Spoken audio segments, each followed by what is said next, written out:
So, hi guys, welcome back to my YouTube channel.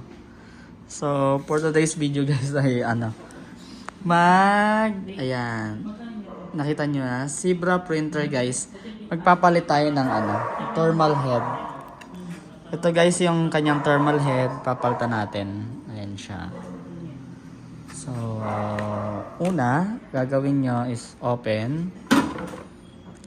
Ang problem kasi nito guys is may line yung pagka-print niya. So ngayon, ayan siya. Ito yung pang-adjust ng heat. So ayan, ito yung kanyang thermal head guys sa ilalim. Yan yung kanyang papalitan natin.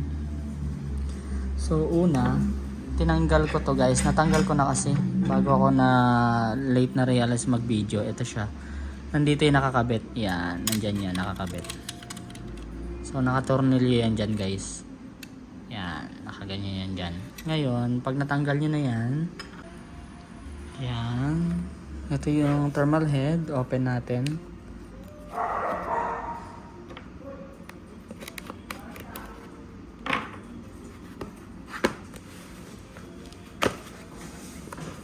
Yan.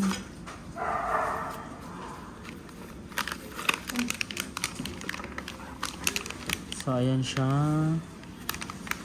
Sirain natin to guys. Lagyan natin guys ng patungan para medyo maganda naman.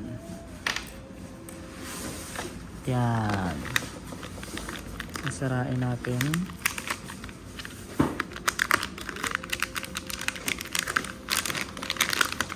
Kunin natin ang thermal head. Yan.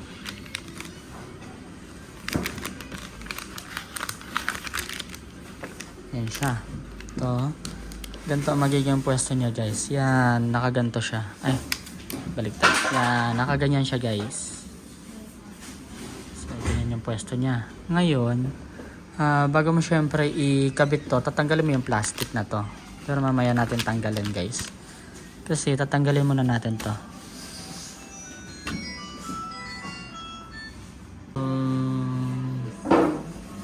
Tanggalin na natin. Ayan siya. Yung black na to guys. Yung black na yan. Yung black na yan guys is tulak mo lang paharap. Yan. Pag nakita mong tumunog na or tumunog na guys, ayun, nawala na siya. Yan. Mabababa na yung yan yun. Yan yung thermal. Bumaba na. So pag bumaba na, mahuhugot mo na yung wire niyan. Taas mo lang ulit tong ito. Tapos ayan yung wire. Hilahin mo. Ayan siya. So ito tatanggalin mo guys. Yan. Diba? Natanggal ko ng isang kamay. Yan. Dito naman. Yan siya. Ito yung thermal. Ngayon,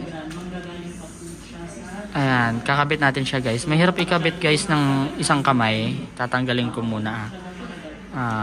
Baba ko muna yung camera. Ayan. Subukan ko nga. Kaya naman yata ang isang kamay guys. Isang kamay. Testing. Ayan. Ayun pala yun. Na-shoot.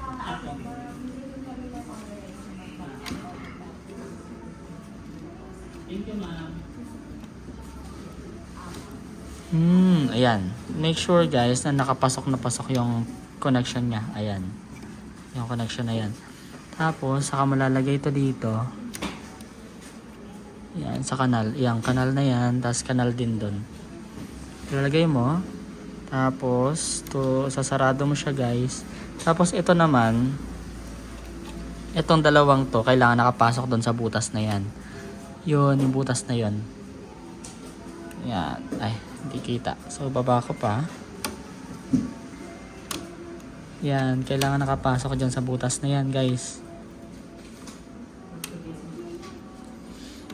Yan. Slide mo. Ngayon, papasok natin siya. Ayan. Pumasok na. Yun siya. Yung butas na yan. Yan. Tapos, pag napasok na, ilock mo to. Tsaka mo hihilahin naman tong block na to palikod. Yan, okay na guys. Ayun siya oh, para hindi ka maligaw. Ayun siya. Yung lock, parang padlock na nakabukas. Yun naman padlock na nakasarado. Yun, pag pinush mo yung block na yan, pag pinush mo paharap, bubukas. So matatanggal mo agad yung thermal. Pag pinush mo palikod, yun yung nakalock niya. Ito yung naglalak sa kanya. Yung anong yan. Yan. Yung butas na yan. So, ayun. Okay na guys. Ayan na. Diba? Nakakabit na yung ating thermal head. Thermal head. So, ngayon, linis lang tayo at testing tayo guys. Kakabit ko muna pala natin to. Kakabit muna pala natin to. Anong to? Ito. Yan, tutornilyo natin yan dyan muna. Mahirap magtornilyo guys ng isang kamay. So, bitawan ko muna. So, hi guys. Ayan, testing natin. Nalagay ko na yung papel. So, kabit natin to. Nilock natin. Then, kabit natin yan. Tapos, para matest natin kung nagpiprint, punta ka ng menu. Tapos, setting, tools. Print natin guys yung yan, data. Ay, naka-pause pala tayo. Yan. So, ayan guys, naprintan natin yung setting. So, ayun lang. Yung, ayun ba? Ayun guys, nakabit na natin yung yung ribbon, tsaka yung ating papel. Nilock na natin yung ano. Tapos, takpan natin. Tapos, testing natin guys kung nagpiprint. Punta ka ng home. Tapos, tools. Ayan, tools guys. Tapos, enter or okay. Then, print. Ayan. So, ayun lang guys. Tested na nagpiprint yung ating unit.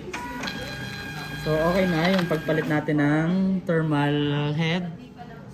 So, once again guys, ito ay ZT230. So, yun yung paraan paano magpalit ng thermal head. So, please don't forget to like and subscribe to my YouTube channel, Mr. C. Bye-bye!